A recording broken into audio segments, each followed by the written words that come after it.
Jadi pagi ini untuk devosi kita akan kita lakukan melalui video YouTube ya. Jadi untuk devosi selanjutnya kita akan menggunakan YouTube. Nah, hari ini sebelum kita memulai aktivitas kita, sebelum memulai pembelajaran kita mau sama-sama meminta pimpinan sama Tuhan. Kita mau sama-sama menggunakan atau menyediakan waktu kita sejenak untuk mendengarkan cerita firman Tuhan. Ya, oleh karena itu anak-anak yang di rumah, Bu Vita ajak semuanya untuk mengambil sikap yang baik, yang benar untuk datang kepada Tuhan. Kita mau sama-sama berdoa ya sebelum kita membaca firman Tuhan. Mari kita semua lipat tangan, tutup matanya, tundukkan kepalanya, kita bersatu di dalam doa. Mari kita berdoa.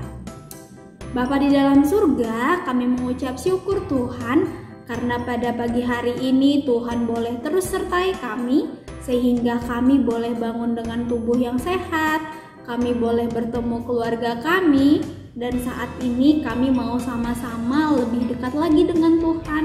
Kami mau membaca firman Tuhan, kami mau mendengarkan firman Tuhan.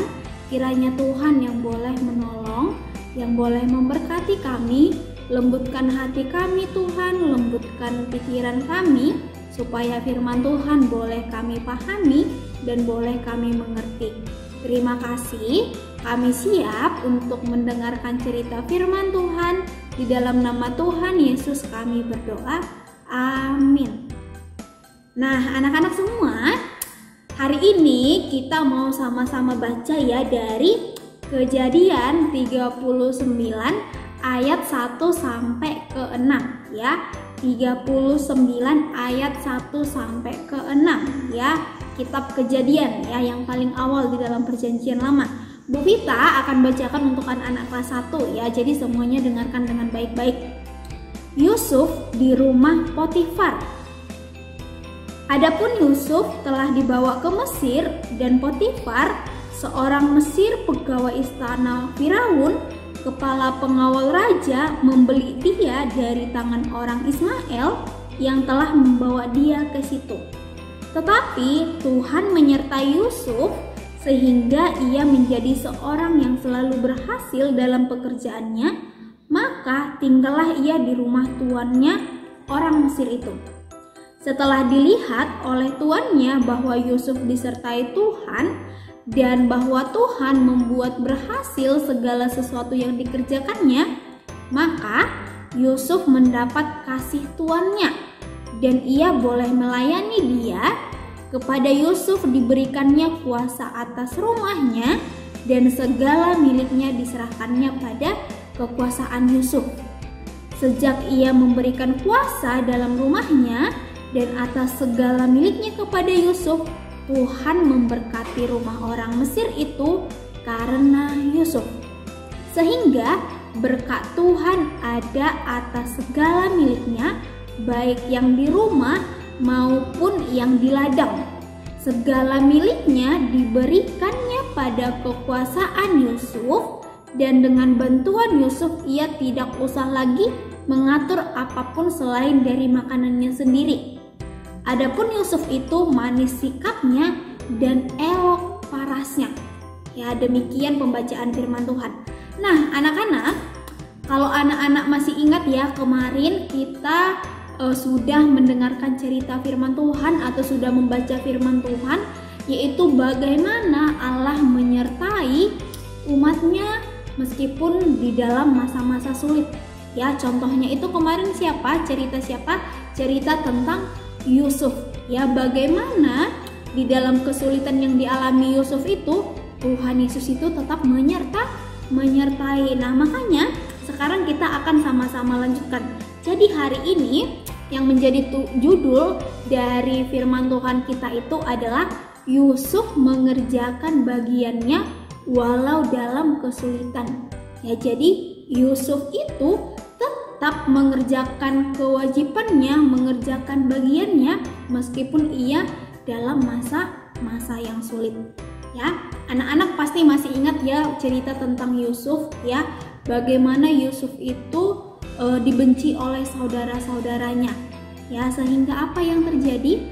Jadi ketika Yusuf bertemu dengan saudara-saudaranya, yang terjadi adalah Yusuf itu diikat, kemudian Yusuf itu dijual, ya.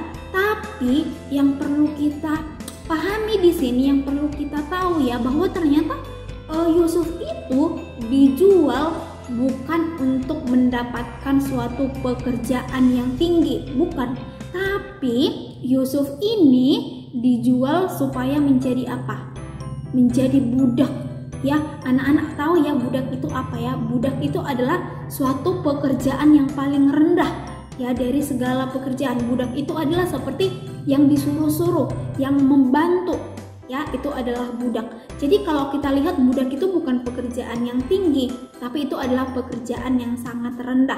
Ya, jadi ketika Yusuf ini dijual, ya dijualnya itu kepada siapa? Yang membeli dia itu adalah seorang Mesir, ya dari Mesir yang namanya Potifar. Ya, Potifar itu adalah seorang pegawai istana Firaun, di mana ia adalah kepala pengawal raja. Jadi ketika Yusuf itu dibeli dari orang-orang Ismail tadi, ya jadi Yusuf ini dibawa ke rumahnya. Untuk apa? Untuk bekerja sebagai budak, ya. Tapi kalau kita ingat-ingat sebelumnya, sebenarnya ketika Yusuf itu berada di dalam keluarganya, ya Yusuf itu bekerja sebagai apa? Ya memerintah, ya atau mengawasi perusahaan kambing domba ayahnya. Yaitu bukan pekerjaan yang rendah, tapi itu termasuk pekerjaan yang tinggi. Tapi berbeda dengan ketika Yusuf ini dijual ke Potifar, ya dijual ke Potifar kemudian jadi budak, ya. Di dalam dia sebagai budak, dia itu tetap mengerjakan yang menjadi bagiannya, ya walaupun sebenarnya dia merasa bahwa ini loh pekerjaan gak cocok sebenarnya buat saya, tapi yang terjadi adalah Yusuf itu tetap mengerjakan bagiannya, ya. Jadi sebenarnya Yusuf ini adalah orang yang memiliki kemampuan yang tinggi, ya. Jadi ketika diberikan pekerjaan seperti itu pun Yusuf itu sebenarnya mampu untuk mengerjakannya, ya. Jadi dan yang perlu kita lihat juga di sini dari apa yang dilakukan sama Yusuf di dalam pekerjaannya, kita bisa melihat bahwa Yusuf itu adalah pribadi yang setia, ya. Dia adalah pribadi yang bertanggung jawab, yang bekerja keras. Ya, jadi meskipun dia merasa kesulitan ya sebagai seorang budak, ya, tapi dia tetap mengerjakan apa yang menjadi bagiannya. Dia tetap setia, dia tetap bekerja keras dan bertanggung jawab apa yang diberikan kepadanya. Oleh karena itu apa? Oleh karena itu, ya, Yusuf itu katanya itu disertai oleh Tuhan. Ya, memang di masa-masa sulit kita pun, di masa sulitnya Yusuf pun, Tuhan Yesus itu tetap menyertai, Tuhan Yesus itu tetap menolong, ya. Sehingga apa yang dikerjakan oleh Yusuf, segala pekerjaannya itu berhasil, ya.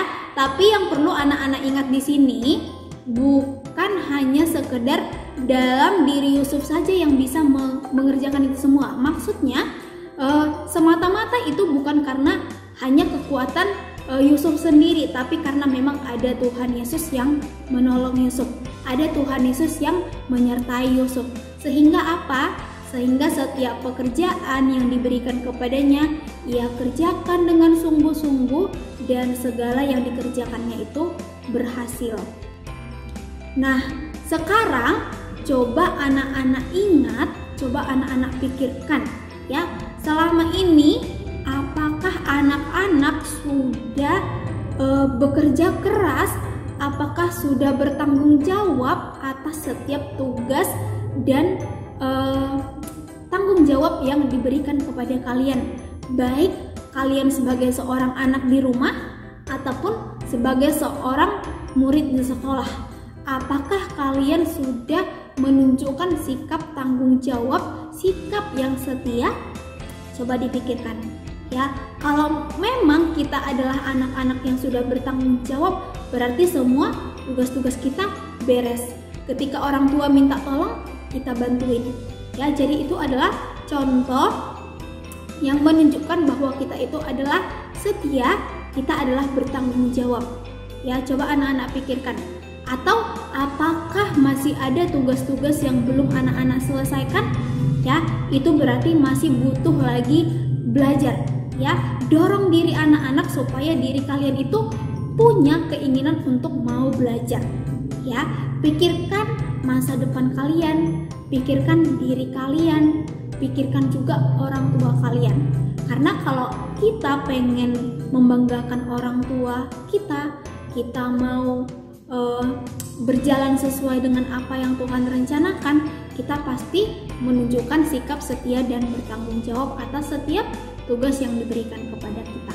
Ya, jangan seperti orang yang memiliki hati yang bebal. Ya, kemarin kita juga sudah belajar firman Tuhan tentang hati yang keras, hati yang bebal, ya, hati yang masih dipenuhi atau dibelenggu oleh dosa. Kita nggak mau ya jadi anak-anak yang dibelenggu oleh dosa, tapi kita mau jadi anak-anak yang memiliki hati yang sudah diperbaharui oleh Tuhan, yaitu hati yang lembut, ya, hati yang mau taat kepada Tuhan, hati yang mau terus melakukan sesuai dengan apa yang Tuhan firmankan kepada kita.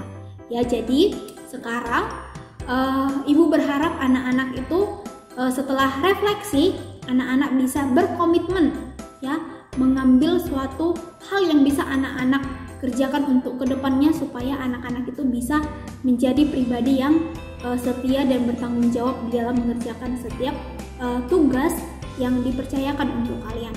Jadi sama seperti Yusuf yang mengerjakan bagiannya dengan setia, Ibu Vita juga berharap Ibu Vita sendiri dan juga anak-anak bisa mengerjakan tugas-tugas sesuai dengan apa yang sudah Tuhan rencanakan. Ya, jadi kita kerjakan bagian kita masing-masing. Ya, amin untuk firman Tuhan hari ini. Kita akan sama-sama berdoa menutup firman Tuhan kita. Mari kita bersatu di dalam doa. Lipat tangannya, tutup matanya, tundukkan kepalanya. Kita bersatu di dalam doa. Mari kita berdoa. Terima kasih Tuhan untuk firman Tuhan yang mengingatkan kami supaya boleh menjadi anak-anak yang lebih bertanggung jawab lagi, boleh menjadi anak-anak yang taat, yang setia kepada rencana Tuhan. Tolong kami supaya setiap tugas yang diberikan kepada kami, setiap hal yang boleh Tuhan percayakan kepada kami, boleh kami kerjakan dengan sungguh-sungguh dan kami boleh mempertanggungjawabkan itu di hadapan Tuhan. Terima kasih Tuhan, sebentar kami akan memulai pembelajaran kami. Tuhan kiranya tolong kami, Tuhan berkati kami, supaya setiap apa yang boleh kami kerjakan boleh berkenan di hadapan Tuhan. Terima kasih, kami akan memulai pembelajaran kami di dalam nama Tuhan Yesus kami berdoa. Amin. Terima kasih untuk anak-anak kelas 1. Jadi setelah ini langsung saja anak-anak mengerjakan sesuai dengan instruksi yang sudah Bu Vita sampaikan, ya.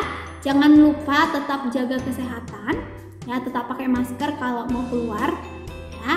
Oke, semangat untuk hari ini. Tuhan Yesus memberkati. Dadah.